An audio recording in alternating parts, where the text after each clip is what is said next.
महाशिवरात्रि के विषय में बहुत सारी कथाएं प्रचलित हैं, किंतु आज हम आपको यहाँ पर वह कथा सुनाएंगे जो सबसे ज्यादा प्रचलित है। इस कथा के अनुसार एक बार माँ पार्वती ने भगवान शिव शंकर से पूछा कि भगवान, इस लोक में ऐसा कौन सा व्रत या पूजन है जिसको करके मृत्यु लोक के सभी प्राणी आपकी कृपा प्राप्त कर सकते हैं।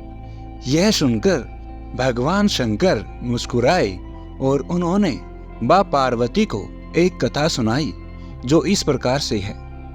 इस वीडियो में आगे जाने से पहले कृपया करके इस वीडियो को लाइक और हमारे इस चैनल को सब्सक्राइब जरूर करें। भगवान शंकर कहते हैं, एक गांव में कोई शिकारी रहा करता था जो अपना शिकार करके अपनी आजीविका चलाया करता था, लेकिन अपने किसी काम के लिए उसने किसी साहूकार से कोई ऋण ले रखा था, लेकिन वह ऋण समय पर नहीं दे पा रहा था, जिसके चलते एक बार साहूकार ने उसे बंदी बना लिया और अपने शिव मंदिर में कैद कर दिया। उस शिव मंदिर में रहकर शिकारी प्रतिदिन भगवान महादेव के पूजन और अर्चन की धार्मिक क्रियाओं को सुनता और देखता रहा। एक बार उसने चतुर्दशी वाले दिन शिवरात्रि व्रत की कथा सुनी। अगले दिन उसने साहूकार से कहा कि अगर आप मुझे यहाँ से एक दिन के लिए बाहर जाने दें तो मैं कोई अच्छा सा शिकार करके आपका सारा ऋण उतार दूंगा। उसकी बातों पर विश्वास करके साहूकार ने उसको एक दिन के लिए उस शिव मंदिर से बाहर छोड़ दिया। उस शिव मंदिर से निकलकर वह शिकारी शिकार के लिए एक जंगल में निकल गया। सारा दिन जंगल में घूमने के बाद उसे कोई शिकार नहीं मिला तो वह भूख और प्यास से व्याकुल हो गया और एक तालाब के किनारे किसी बेल वृक्ष के ऊपर बैठ गया। उस बेल वृक्ष के नीचे शिवलिंग था जो बेल के पत्तों से ढका हुआ था, लेकिन शिकारी को इसका पता नहीं था। वह शिकारी उस पेड़ से पत्ते और टहनियां तोड़ तोड़ कर नीचे फेंकने लगा और संयोगवश वह पत्ते शिवलिंग पर चढ़ने लगे। पूरा दिन व्यतीत हो गया, लेकिन उसे कोई शिकार नहीं मिला। रात्रि में एक गर्भवती हिरण वहां पर तालाब में पानी पीने के लिए पहुंची। उसे देखकर शिकारी बहुत प्रसन्न हुआ और उसने तुरंत ही अपने बाण से उसको मारने के लिए तैयारी कर ली। सामने शिकारी को देखकर वह गर्भवती हिरण उसको बोली कि मैं गर्भवती हूँ और बहुत जल्द ही मेरा प्रसव होने वाला है।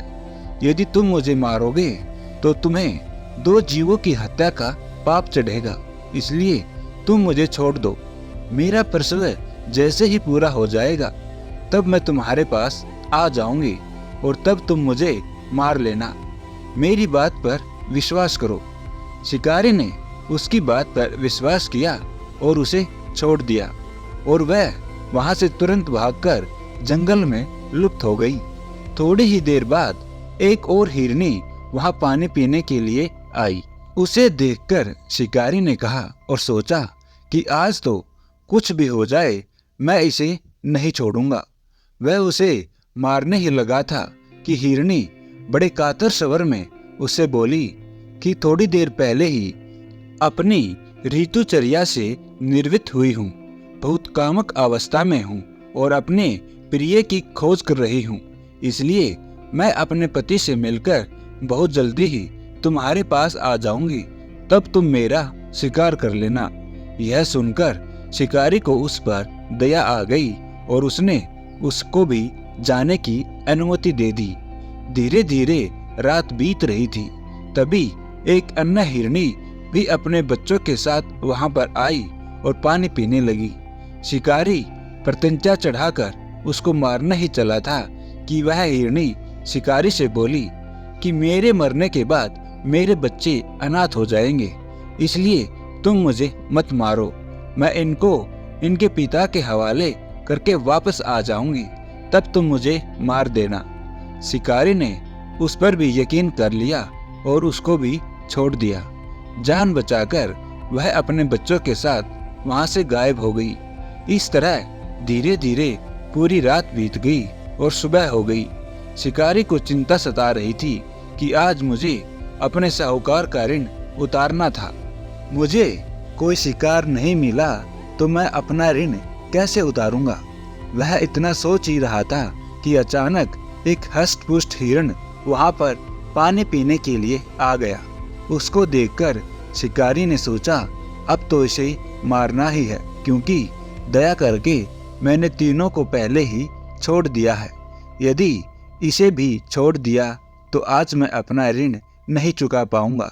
जैसे ही उसने उस हिरण को मारने की तैयारी की, तभी वह हिरण बड़े दीन वचनों के साथ बोला कि जैसे तुमने यदि मुझे मार दिया तो मेरी 3 पत्नियां जो पहले यहाँ से होकर गई हैं, बेचारी इधर उधर मुझे ढूंढती रहेंगी। इसलिए तुम मेरी बात पर विश्वास कर लो, मुझे जाने दो। मैं अपने पूरे परिवार को लेकर तुम्हारे सामने आ जाऊंगा, तब तुम मुझे मार देना। जाने अनजाने इस तरह से शिकारी द्वारा रात्रि जागरण और शिवलिंग पर बेल पत्र चढ़ाने की प्रक्रिया पूरी हो गई और भगवान महादेव की कृपा से ही वह हिंसक स्वभाव से मुक्त हो गया। उसके अंदर दया का भाव जाग चुका था। थोड़ी ही देर बाद जिस हिरण को उसने छोड़ा था, वह अपने पूरे परिवार के साथ वहां पर आ गया और उसने कहा कि यह लो, हम सब अपने अपने वचनों के अनुसार तुम्हारे पास आ गए हैं। अब तुम हमारा शिकार कर सकते हो। लेकिन क्योंकि शिकारी के मन में भगवान महादेव की कृपा हो चुकी थी और उसका हृदय अब कठोर नहीं रहा था और वह बहुत दयालु हो गया था, उनको देखकर उसने सभी से कहा कि तुम जाओ, मैं तुम्हें नहीं मारूंगा। मुझे अब किसी शिकार की आवश्यकता नहीं है। इस सारे घटनाक्रम को स्वर्ग से सभी देवता देख रहे थे। उन्हें भी शिकारी का हृदय परिवर्तन देखकर बहुत प्रसन्नता हुई।